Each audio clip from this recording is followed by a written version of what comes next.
Olá, eu sou Atila Marino, doutor e pós-doutor em virologia, e a gente está vendo esse curso sobre o que é o Zika vírus e como ele é transmitido. Para isso a gente precisa entender um pouco sobre o vetor do Zika vírus, que são os mosquitos Aedes. O principal vetor de Zika, dengue e outras viroses transmitidas pelos mosquitos é o Aedes aegypti. Esse é um mosquito que o nome explica muita coisa sobre ele. Aedes quer dizer odioso em grego, e aegypti vem da lira egípcia, que é o desenho que ele tem no tórax dele. Ele é um mosquito que veio da África, provavelmente da região subsaariana, que deve ter vindo para o Brasil junto com o tráfico de escravos trazido nas caravelas. Inclusive veio com o vírus da febre amarela com ele. Mas ele também é capaz de transmitir muitas outras doenças, como é o caso do chikungunya e do Zika vírus que vieram para cá em anos recentes, mas também tem outros como o vírus da febre amarela, nos casos em que os primatas têm esse vírus próximo de cidades e regiões silvestres no interior do país. Mas existem vários outros arbovírus, vírus transmitidos por artrópodes, como o mosquito Aedes, que também poderiam ser transmitidos aqui com ele. O Aedes albopictus, ele é um outro mosquito do gênero Aedes, nesse caso albopictus porque ele tem pintas albas ou pintas brancas. Ele é um mosquito asiático que se espalhou pelo mundo muito mais recentemente. Ele foi detectado no Brasil pela primeira vez em 1986, então ele é um mosquito que ainda está colonizando o mundo e ele se espalhou muito recentemente. Ele é um mosquito mais silvestre do que o Aedes aegypti, ele ainda não está tão urbanizado, então ele consegue explorar áreas de floresta e com isso trazer outros vírus para as cidades. Então ele consegue também transmitir o vírus da dengue, também transmitir o Zika vírus, também transmitir o chikungunya, e em regiões onde outros vírus acontecem, como a febre do oeste do Nilo, que acontece na África, ele também pode transmitir essa doença. Embora ele seja um mosquito muito mais agressivo que o Aedes em picar, ele pica outros mamíferos e com isso a chance dele picar um humano infectado e outro humano para infectá-lo é muito mais baixa. Por isso ele é conhecido como o vetor secundário da maioria dessas doenças. Isso quer dizer que na grande maioria dos países, quem transmite dengue, chikungunya ou zika é principalmente o Aedes aegypti e alguns poucos casos são causados pelo Aedes albopictus, mas muito menos do que o Aedes aegypti. O que não quer dizer que na ausência do Aedes aegypti ele não possa transmitir esses vírus muito bem. Esses dois mosquitos eles estão sofrendo um processo que a gente chama de urbanização e domesticação pelo ser humano. Não são só os nossos animais domésticos que fazem isso.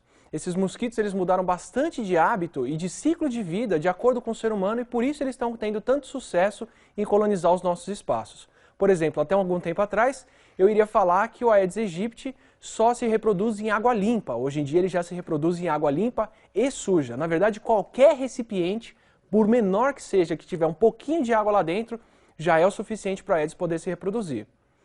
No caso, por exemplo, do Aedes albopictus, isso quer dizer que ele também está transitando para regiões mais frias. Aqui no Brasil, o mosquito mais dominante é o Aedes aegypti, mas na Europa, nos Estados Unidos e em latitudes mais baixas ou mais altas, que são regiões mais temperadas, de clima mais frio, o Aedes albopictus também está se espalhando e consegue hoje em dia enfrentar até o inverno inteiro nesses locais. Por isso ele também é tão preocupante. Outra coisa que a gente também está observando no Aedes aegypti, principalmente, é que ele não só aumentou o hábito e a preferência por picar humanos, como também mudou os horários em que ele pica. Até pouco tempo atrás a gente ia falar que o Aedes aegypti pica só durante o dia. Hoje em dia a gente sabe que ele também já está picando à noite, o que contribui ainda mais para a transmissão dessas doenças. Qual que é o ciclo dos mosquitos Aedes? E aqui eu vou estar descrevendo tanto o Aedes aegypti quanto o Aedes albopictus.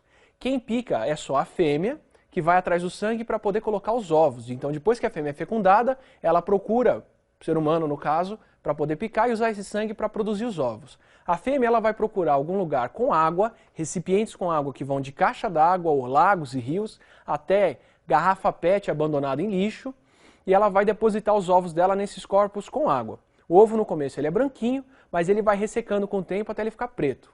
Esse ovo preto, ele é capaz de durar de alguns dias até 8 meses no ambiente e esperar a próxima estação de chuvas para as larvas poderem eclodir. Quando os ovos são molhados novamente, o ovo eclode e de lá saem as larvas que vão viver alguns dias na água.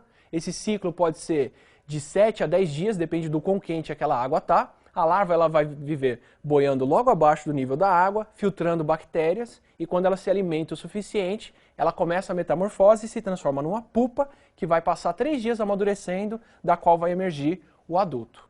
O mosquito adulto, tanto no caso do Aedes aegypti quanto no caso do Aedes albopictus, eles têm uma diferença entre machos e fêmeas. O macho ele tem essa antena mais larga, cheia de pelos, que ele usa para sentir cheiro e ouvir sons e buscar a fêmea, e buscar flores com néctar e líquido açucarado, que é o que o macho se alimenta. A fêmea, depois de fecundada, é quem vai procurar picar um mamífero, no caso a gente, para poder usar o sangue para pôr os ovos. O que vai acontecer com essa fêmea e como é que é a transmissão dos arbovírus? Quando a fêmea busca alguém para picar e sugar o sangue, se essa pessoa já estiver infectada por um vírus, seja o Zika vírus, seja o chikungunya, seja o vírus da dengue, a fêmea, quando pica a pessoa, suga o sangue com as partículas virais. Esses vírus especificamente são capazes de se reproduzir dentro do pernilongo, dentro da fêmea, e vão infectar a glândula salivar dela. Então, quando ela picar uma pessoa saudável, o vírus pode pular da glândula salivar para o sangue e, com isso, causar novas infecções. Os alunos frequentemente perguntam, por exemplo, por que o HIV, que é um vírus que circula no sangue, não infecta as pessoas através de picada de mosquitos. E a diferença está exatamente nisso, porque o HIV não é capaz de replicar dentro da fêmea. Só os arbovírus fazem isso, por isso eles são transmitidos.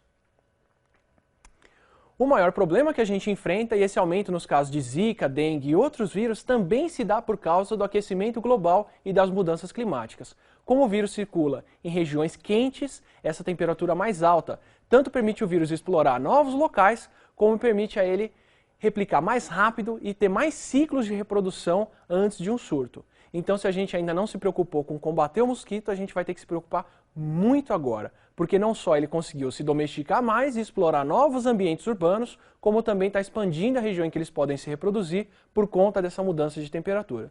Por isso, uma das aulas mais importantes que a gente reservou para vocês é a aula de combate ao mosquito.